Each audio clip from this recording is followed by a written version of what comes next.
Hey guys, Operator Drewski here, and today we are going to be talking about Battlefield 1 Incursions. This is a competitive team-based game mode surrounding Battlefield 1 combat, but bringing it to an interesting 5v5 formula. This is going to be coming out soon on the Battlefield 1 community test environment, and I'm really interested in it because ever since I played Battlefield 2 and even Battlefield 3 back in the day, on my Xbox 360, I used to actually join this group of people who used to make their own game modes. Basically, they used to have like this hill in the middle of Operation Firestorm that you would have to control, and it was a really cool game mode because you even had a guy up there that would count the seconds that each team would control a certain point. It was really interesting and extremely fun to play Battlefield in a totally separate competitive version of that game. And to be able to see that they're officially making competitive versions of Battlefield 1 really excites me, because they even tried to do this back in Battlefield 4 too, when they had these big like live stream events where they had, I think, the US versus EU in a big obliteration match. It was a really cool match to watch, and I really enjoyed having the ability to just watch like competitive Battlefield, because I feel like Battlefield is a game that as long as the weapons are balanced and as long as the vehicles are balanced, then you have extremely good potential of having a competitive game come out of that. But in Battlefield 4, they didn't really make a competitive game mode. Like, they didn't really make an entirely separate game mode from just the standard multiplayer matches to have an entirely different formula to it like we see now. Battlefield 1 Incursions isn't going to use the classes that we have in standard multiplayer, and it's not going to use the weapon progression that we have in standard multiplayer. It's going to use an entirely separate system. Instead of 4 classes, we now have 8. All of your weapons are, I think, thrown away, and basically you're given different weapons that you progress with in a different fashion than you do in standard multiplayer. The kits you get are the Trench Surgeon, I'm guessing just a medic. You've got the Control Leader, which is a guy who has smoke grenades and a guy that you can be spawning on while out of combat. The AT Assault, which is clearly going to be taking out enemy vehicles. The Battle Mechanic, who operates those vehicles. Mortar Support, which is pretty basic. You just are a mortar guy. The Raid Leader, who can place spawn beacons. That's right, spawn beacons are back. Love it. I miss spawn beacons. The Shock Assault, which is a well-rounded just assault type of fighter, and Proximity Recon, which is going to be using flares or something to be able to reveal the enemy on their minimap, I'm guessing. So this is really interesting to me because I really do think that this is going to be a game mode that might change Battlefield because of the fact that they're going with totally new systems of classes, totally new weapon systems. I think they're taking this rather seriously, because if it was just another game mode that they just thought up in a week and put out there, then, you know, it wouldn't have these crazy changes like entirely new classes or new systems. I mean, look at the heads-up display at the top of the screen in the trailer, which I'll link in the description down below.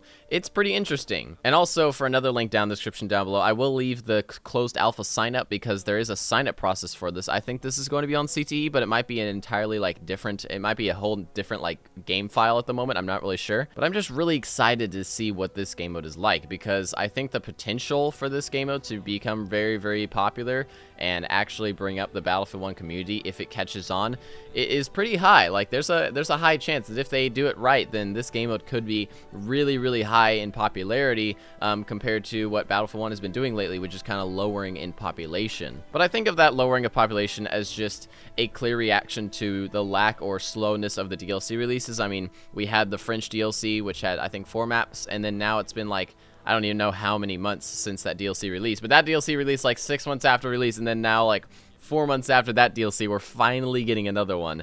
You know, it's basically just been a long road between each and every DLC. Almost like you're sitting there with 4 maps, you play them all in one day, you're like, okay, that's cool.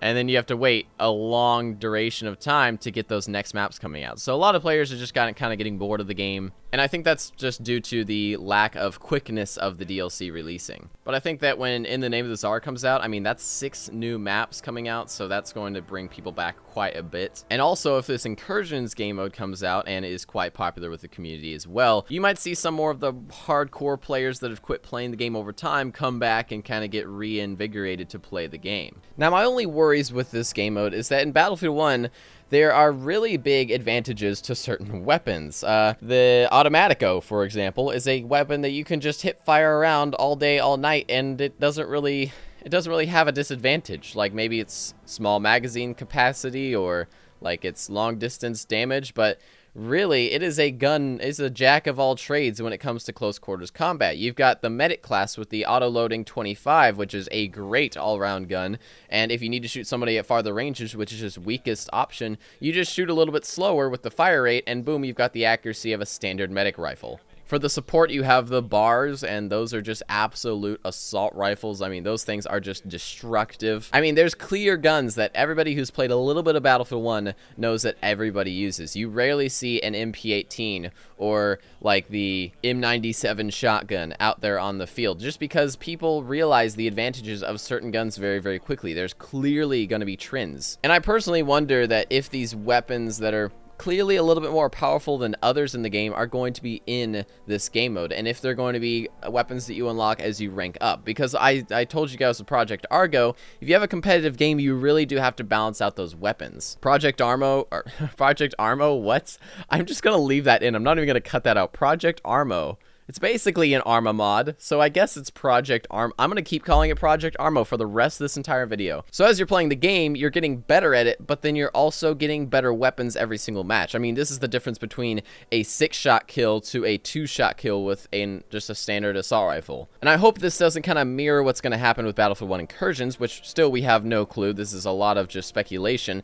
But what if, like, they had the Automatico Trench as the highest gun? So the person who played the game mode the most, the person who had the most experience and most skill in the game mode, would be the first one to have an Automatico. I mean, honestly, for Battlefield 1 competitive game modes, that's not really a huge concern to me, because although the guns are, clearly have an advantage, it's not like it's absolutely overpowered like Project Armo, where you could have an AKM that 2-shots people, or even 1-shots people in the chest, while you have another guy with a TAR-21 that would take like maybe 4 to 5 rounds to the chest to finally take somebody down. It's definitely not that big of a difference, and therefore, for me, it's not that big of a problem, but I'm just putting that out there. Also, for 5v5 competitive matches, having a light tank is a huge advantage. Like, seriously, that is a gigantic advantage. Now, I would guess that both teams have, a tank each or something, but having a tank by itself is absolutely destructive. If you have played Amiens and you're a good tanker, like I drive the light tank and I main that tank, and therefore I've practiced a lot with it, you can go on 50 to 60 person kill streaks without being taken out if you're careful enough. If you're playing like a douchebag and you stay back and you don't allow people to even get close to you, then you are able to get some crazy good kill streaks off. Having to only worry about 5 people instead of having to, play a conquest match where there's the possibility of 10 assault guys turning the corner right on you in a few seconds, only having 5 people on the opposing team and having 8 different classes to choose between those 5 people, it's going to be kind of tough to really defend against a tank unless you're all the assault class, unless you're all of the, like, the AT assault class. It's going to be a little bit more difficult. So I feel like the tanks might be an interesting feature, but we're going to have to see how they are balanced out, because I feel like whoever hops in a tank is going to be killing some people, especially in a game mode like that where it's only 5 people that you have to worry about. Running in the light tank with a close support kit, you're going to be absolutely destroying people before they can even touch your tank. Unless there's like 3 people out of the 5 people of their team that are running the not close support. That's the tank. The AT assault class, they can throw grenades at you and probably take you out pretty quick. But still, that's gonna require them to have 3 AT guys. And when there's 8 classes to choose from, that's quite a bit of all in one class, you know what I mean? I mean, this is all speculation. I'm just trying to see at what a person that is criticizing Battlefield 1 in a 5v5 competitive way would really think about. But I'm still extremely excited for this game, but I'm just trying to, you know what I mean? Like, I'm not really criticizing the idea. I'm just saying this could happen. So yeah, what do you guys think about the Battlefield 1 Incursions game mode? Do you think it's something that needs to be in Battlefield 1? I think it should. I think any game modes that are new to Battlefield are pretty good and kind of bring some freshness to the game. Or do you think that the Conquest game mode's good enough, or I've already quit Battlefield, blah blah blah, Battlefield 4 is the best, etc, etc, etc, but I'm a Battlefield 2 veteran. Hey, you guys play 1942? That's the best one. That's the best. So if you like to, there's a subscribe button boom, right there, and then watch this, bottom left of the screen, boom, Patreon, and then watch this, wait, videos. All right, there's videos there. Hopefully you guys enjoyed the video. I'll see you in the next one.